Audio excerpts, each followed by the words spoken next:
Thank you, President Worthen and Dr. Reese. I honestly feel lucky to be here today, but even to be here at BYU. I never dreamed of having such a wonderful place to work. I feel entirely undeserving yet incredibly grateful to receive this distinguished award. And I thank my BYU colleagues, administrators, and students for making my job the best job in the world.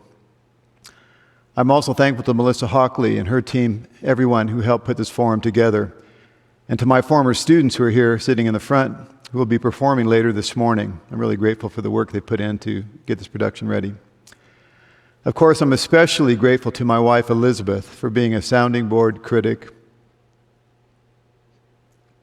supporter, and true friend all these years. Sorry. I hope you'll forgive my blatant display of ignorance.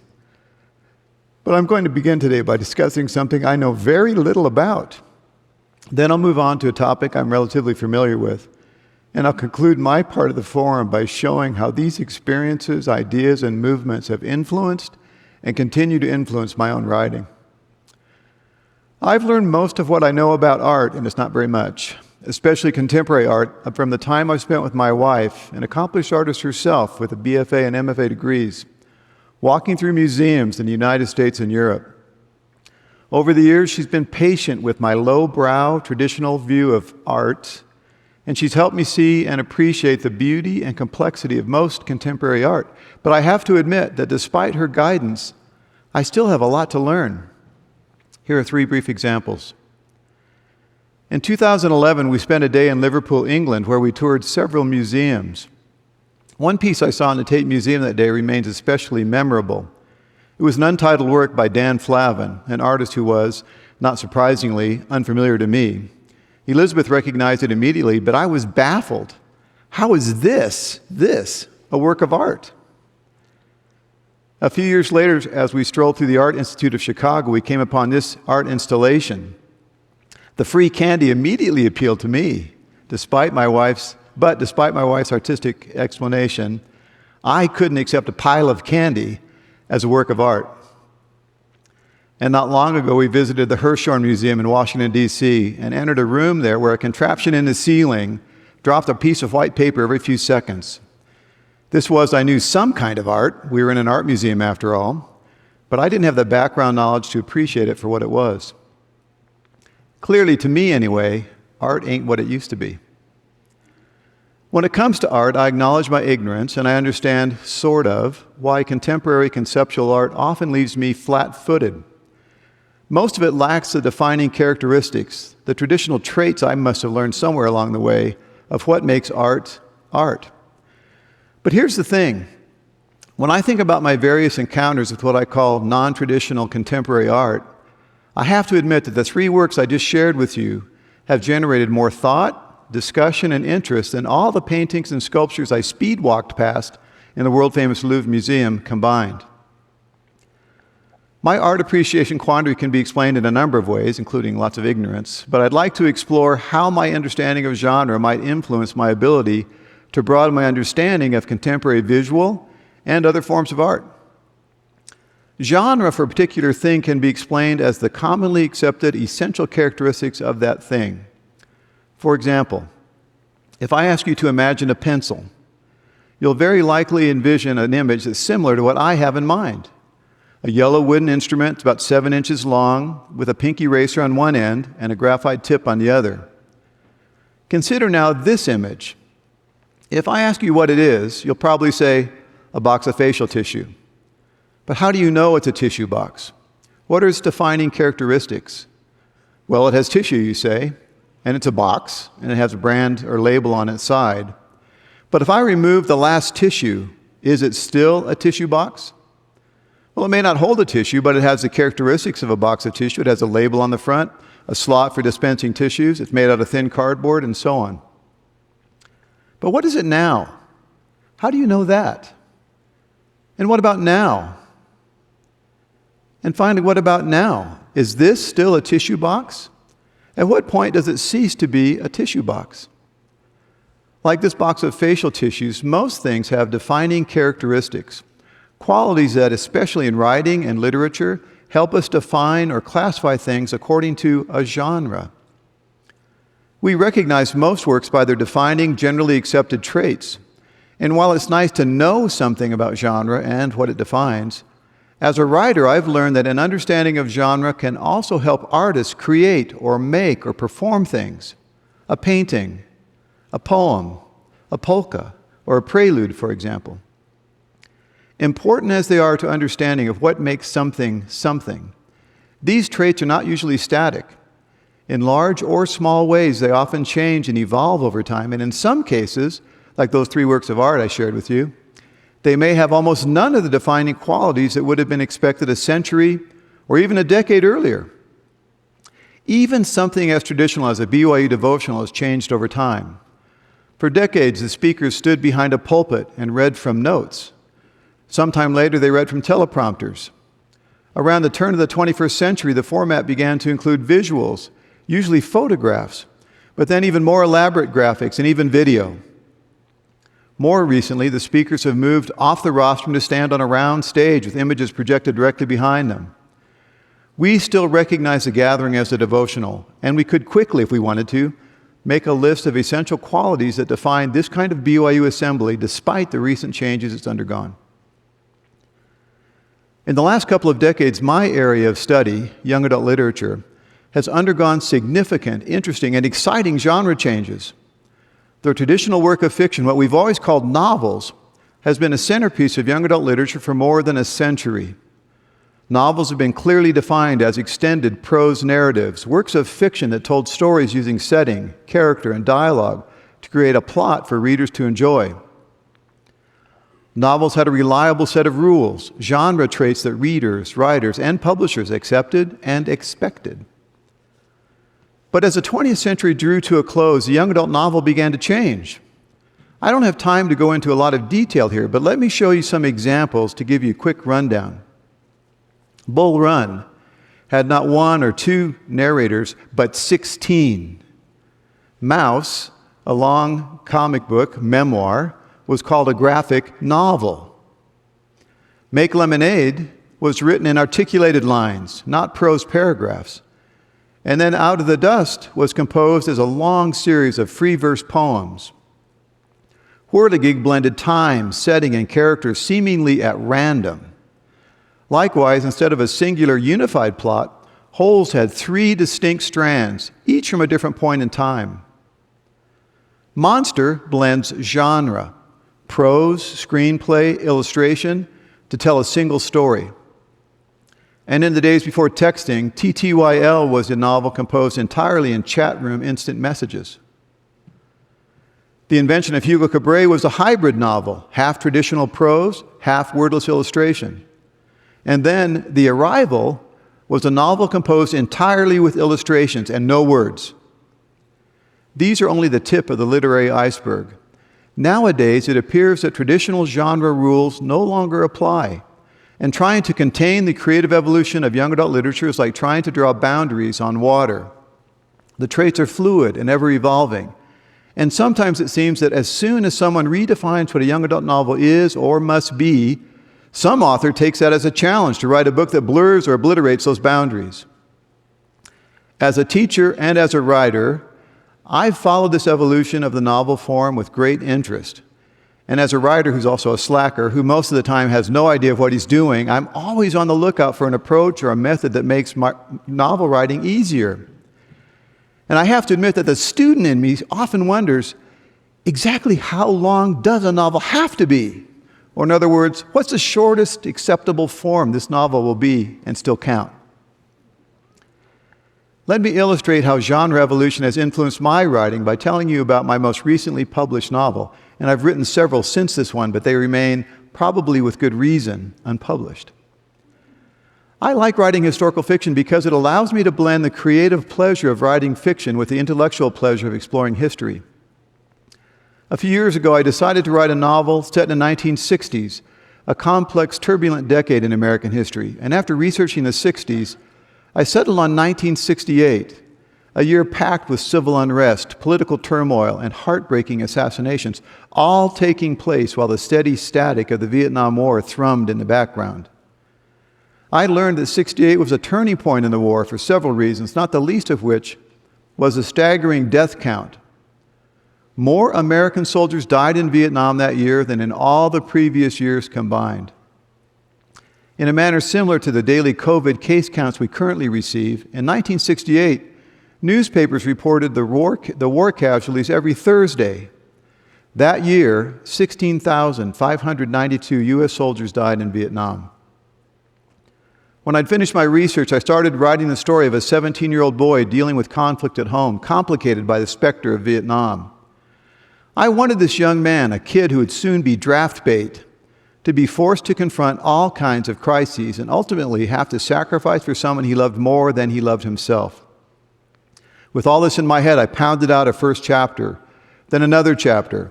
But as the novel grew, so did my sense of despair. My story was boring. That's a terrifying revelation for a writer, and it's also a sign that a book has some undiagnosed fatal flaw. But knowing that first drafts are usually flush with fatal flaws, I pushed ahead. But as the pages piled up, so did the boredom, and I knew that if I couldn't fix whatever was wrong, I'd have to dump the entire project. I woke up early one morning stewing about this stupid book and what I could do to save it. One of the few things I liked about it was the odd appearance of the number 17. My main character was a 17-year-old born on May 17th. His father had played college football and had worn the number 17. I liked how that prime number had worked its way into my story, and I wondered, could 17 somehow be the key to fixing my novel? But how? Well, maybe I could divide the book into 17 sections. Or maybe the story could be told from 17 different perspectives. What else? Well, haiku. They have 17 syllables, 5 in the first, 7 in the second, 5 in the third. Could I use that? Maybe a haiku epigraph could head each chapter. Or maybe the main character could write haiku messages to his girlfriend. Or maybe this was going nowhere. Thinking about numbers is never a way to solve a novel problem. But then in my desperation, I wondered, was 1968 divisible by 17? Turns out it wasn't. But even if it had been, what could I have done with that? What else? The death count, 16,592. Was that divisible by 17? Turns out it was. 16,592 divided by 17 is 976. Nice coincidence, but how does that help me revive a dying manuscript? After a bit more stewing, I decided to start over and to write a novel contained by a syllable count of 16,592.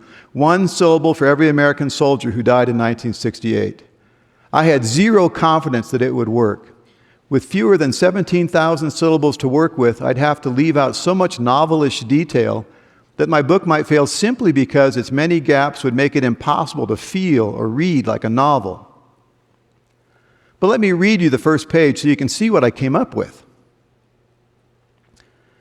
There's something tidy in 17 syllables, a haiku neatness that leaves craters of meaning between the lines, but still communicates what matters most. I don't have the time or the space to write more, so I'll write what needs to be remembered and leave it to you to fill in the gaps if you feel like it. In 1968, 16,592 American soldiers died in Vietnam, and I'm dedicating one syllable to each soul as I record my own losses suffered in 1968, a year like no other. The challenge of writing and revising an entire novel in 976 haiku stanzas breathed life into my dead manuscript, and eventually it turned out that at least one publisher considered it a novel. So how did all the strange modern art, the thinking about what makes a tissue box, and those unusual young adult novels, how did they influence me? Well, if I hadn't already been familiar with all the genre-bending, boundary-blurring artistic work that came before, I could not have possibly conceived of something like this weird little haiku novel. My current book project is a cousin to that novel.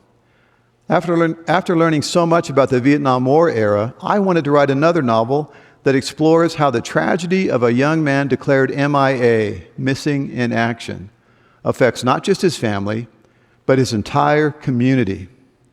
And I wanted to figure out a way to have the Vietnam draft lottery play a role in the story. I also wanted to write a novel in a non-traditional format. I wondered how many genre traits I could leave out of a novel and still have it be a novel. Could I write a story that approximated an impressionist painting? Could I use broad, vague brushstrokes that omit essential traditional elements of a novel? Could I trust my readers to fill in the gaps? Could I ignore chronology? Could I write a story where the main character, the young man who would eventually be declared missing in action, never appears, is never even named? While I was poking around for a method to this project's madness, I read a novelty kind of book published in 1915, Edgar Lee Masters' Spoon River Anthology. That book got me thinking that maybe I could write my novel in the form of free verse poems, written, spoken by family members and friends left behind by this missing in action soldier. And because I was already appropriating one American classic, I decided I might as well make it two. So I used the title and character names from Shirley Jackson's 1948 short story, The Lottery, in my story. This project's far from complete. I'm sharing with you a really rough, bumpy draft. Currently, I have 115 poems from 30 different characters. And despite its current lack of polish, I do like how it's shaping up. I'll conclude my lecture by sharing with you a brief excerpt from this novel experiment. But rather than read it myself, which would be boring, I've enlisted the support of 9 wonderful and kind-hearted former students who will read the roles of 9 characters from Lottery. As you watch and listen, I invite you to think about genre and your expectations of what a novel must be and how boundaries can be bent. And most of all, I ask you to consider Don Flavin's Light Bulb in a Corner to see if it sheds any light on the potential of my work in progress to one day be some sort of novel. Thank you for being such a kind audience. Now, on to Lottery. December 4th wins first place in draft for 1972. Men born on December 4th, 1952 will be first in line next year for the draft. That was the luck of the draw yesterday as Selective Service pulled capsules from 2 plastic drums to determine the order in which men will be drafted in 1972. This baby, tiny, red, and soft, snuggles like he's still a part of me. He looks so fragile, and I'm learning to hold him properly, but I'm terrified I might hurt him. And despite the painful delivery I just endured right now, I would suffer anything to keep him safe all his days. We were born the same day, he and I'm older by a few hours. We joke that I'm his big brother, even though he's almost a foot taller than I am. He was the new kid, and we rode the same bus to McKemmy Junior High every morning. He was tall and skinny back then, and awkward. I'm Brad, I told him when we shared the sidewalk waiting for the bus that hot August morning. He said he was from California. His dad worked in Phoenix. He had a younger brother and a sister. He'd never been in Arizona before. What he didn't say, but what I could tell was this: he was scared to death. That boy, he didn't tease me like the others did. He was kind to me. Sometimes they said he loved me and wanted me to be his girlfriend, but they were liars. Kind does not mean love, it means nice. And he was nice to me. Sometimes he shoved boys who were teasing me. He said, "Don't listen to them, Twyla, and don't cry, Twyla. It will be all right." I liked seeing him in high school, but now I don't know where he is. I really miss him. Every time my brother touches the ball, the crowd's roar surges into a wave that crashes through the stadium. He breaks through tacklers like they're wooden puppets. Watching from the bleachers, I bask in his reflected glory, proud to be the freshman brother to the guy everyone knows, loves, and cheers for. My heart pounded when I snuck into school in the early morning dark. I felt like a thief, petrified that someone would catch me in the act. But all was quiet in the dim light of the hallways. I didn't need much light to find my way to his locker. For months, I've watched him from a distance, cloaked in my shyness and overwhelmed with love for a boy who doesn't know I exist. Looking both ways, I quickly tape a birthday card to his locker and dart out of the building. Mrs. Horner is talking about Spoon River Anthology again today, but this time she's brought in a record player, and we're listening to people reading poems. The voices are way too somber for me, so I start word doodling. Draft, a light breeze. Draft, a first attempt. Draft, a cup or a drink. Draft, a vacuum that sucks guys into war. In English today, we read a short story that Miss Gorell says is a modern American classic. Everybody in the village, including a cranky old man, shows up for this annual ritual where each family has one person pull a piece of paper from a shabby black box. And the person who gets the black spot has to have everyone in his family draw, even the kids. A man ends up with the black spot, and his wife starts whining. It isn't fair, but the family has to draw, all 5 of them, and the mom gets the black spot. The story ends with her getting stoned while crying out, "It isn't fair, it isn't right." In this weird lottery, the winner was actually the loser. After Pearl Harbor, we didn't think, we just enlisted, swept up in the call to serve our country. And before I knew it, I was on a Navy ship in the middle of the South Pacific. I saw tropical storms, burning ships, and POW camps in the Philippines. And none of it felt heroic. It felt tragic and painful. I decided, though, that whatever it cost, this war was worth it to guarantee that my sons would never have to do what I had to do. Guess what? That cute boy from my sophomore English class, the one who used to torment me until I cried, I asked him to the Sadie Hawkins dance, and he said yes. I feel like I won the lottery. I always knew my oldest boy was an athlete. He never tired of playing, throwing, or running, and when he was playing, he never felt fear or pain. I can't tell you how many scraped knees and bloody noses he came home with over the years, always oblivious to how he'd been injured. I'll never forget the first time I watched him carried off a football field. Freshman year. Some dirty brute rammed him helmet to helmet. I lost my breath as if I'd been the one hit, and I saw my son motionless on the field. Coaches and trainers ran to his side, and someone signaled for a stretcher. By the time they loaded him onto it, he was moving, and somehow I was able to breathe again. And soon he was sitting up and talking to the trainer, and then standing up and telling the coach to let him back in the game. Thank God the coach sent him back to the bench where he sat and pouted until the game was over. But the images of my poor boy flat on the field and being carried off on a stretcher, they haunt me still. I used to hate him, you know. He teased and tormented me endlessly in our sophomore English class. Some days my tears spilled over before I could escape into the hallway. But a year later, he changed, grew into his body, I guess, but in the right way. Less foolish, more kind. And I saw in him a sensitivity that had been hidden beneath his stupid sophomore veneer. He had always been easy to look at, but somehow he also became easy to love. In English class, Smith said that unrequited love makes powerful stories. Writers know that readers understand love and longing and the painful knowledge that despite your love, all your love, it will never be consummated. It's like being hungry all the time while being surrounded by, tempted by, lured by delicious food, knowing you'll never be able to take even one bite. I forgot what day it was when he and I sat down to watch the 10 o'clock news. The news anchor talked while the screen showed some old men fiddling around with a couple big plastic drums, and a few stone-faced kids stood around. The camera panned the audience, and it was kids and old people, talking, some even laughing. He said it reminded him of a weird short story. The first men born in 1952 to be drafted, said the anchorman, will be those born on December 4th. And I said, hey, that's your birthday. At first, he didn't say anything. Then, staring at the TV, he whispered, it isn't fair. It isn't right. When he left, I wept. Not that he saw, I made sure of that, but watching him get on that bus tore my heart. Now I understand why my mother cried when I went away to war, and why my father seemed so distant. The young soldier that was me looked ahead with faith in the system, in the cause, and with a bit of patriotism. I'm proud my boy has that, but he's also got naivete.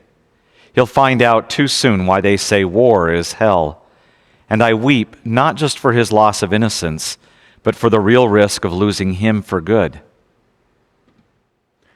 He's just like all the rest of us boot camp grunts. Shaved head, weary eyes, baggy fatigues. But the one thing weird about this guy is that every night he slides out of his bunk when he thinks everyone's asleep and kneels on the floor next to his bed, whispering who knows what to God. I do not like Americans. They treat me like a slave just because I work in the chow hall and do laundry. They call me ugly names and they leave a big mess. I cannot complain because my family needs the money. Most of the GIs think I am a slut, but I am not. And they think I do not understand English, but I do. And they think I am not human, but I am. We agreed that death feels like a roommate, and you talk about it and think about it way too much. It lingers like a sticky shadow, stalking you around the clock, and you can't help wondering, will I know when it's coming? Will I hear the footsteps of death? Some guys believe in premonitions, that death tips his hand before you cash in. But I gotta tell you, we've got a permanent premonition. On patrol or on our bunks, we know we're just a bullet or a chunk of shrapnel away from the end. Maybe being a pessimist is a stupid kind of defense mechanism, but at least that way we won't be surprised. The first time I saw that GI, he smiled at me, but not like other GIs smiled. They smiled at me like they were hungry and I was the meal. Sometimes when I cleaned up in the chow hall after he'd eaten, he would thank me. Once he gave me a flower. That made me turn red, especially when all the other soldiers whistled and yelled, but he made them shut up. One time he asked me about my family. I could not answer, only cry. He said sorry and wiped away his own tears. Foxhole fever strikes when you're dug in, waiting for a firefight to start. The damp jungle heat makes you sweat. The machine gun fire and mortar shells make you shiver. The cure? Daylight and the all-clear signal. The Secretary of the Army has asked us to express his deep regret that your son has been reported missing in action in Vietnam since the 12th of November, 1973. He was last seen while on a combat operation when a hostile force was encountered. That telegram was only the beginning of our grief. Days, weeks, months of waiting for news. Was my poor boy dead? Worry gnawed me like a cancer, and in time I realized his fate might be something worse than death. What's worse than death? Missing in action. Missing in action. Missing in action, missing. In action, missing. In action, missing. In action, missing in act. Ion missing in act. Ion missing in act. Ion missing in action, miss. Ing in action, miss. Ing in action, miss. Ing in action, missing in. Action missing in. Action missing in. Action missing in action. Missing in action. I never minded living in his shadow, but now that shadow is longer and darker. If you had asked me who of all the guys who went to Nam was the most likely to return a war hero, I would have said him. And I would be half right. He 100% is a war hero, but he has not returned. Sometimes I just stand in his room. His trophies and plaques and photos and posters fill the shelves and walls. His civilian clothes still hang in his closet. His stereo still has Creedence Clearwater Revival record on the turntable. Sometimes I enter his room in the morning, watching the sunlight filter through the curtains, and I'll sit on his bed and turn on his radio to listen to his favorite station, the same station he listened to every morning for years as he got ready for school. Sometimes I stand in his room awash with memories of my dear, sweet boy and cry and cry and cry for him.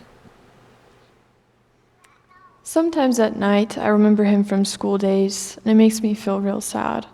So I look at his picture in my yearbook sometimes, and I cry a little.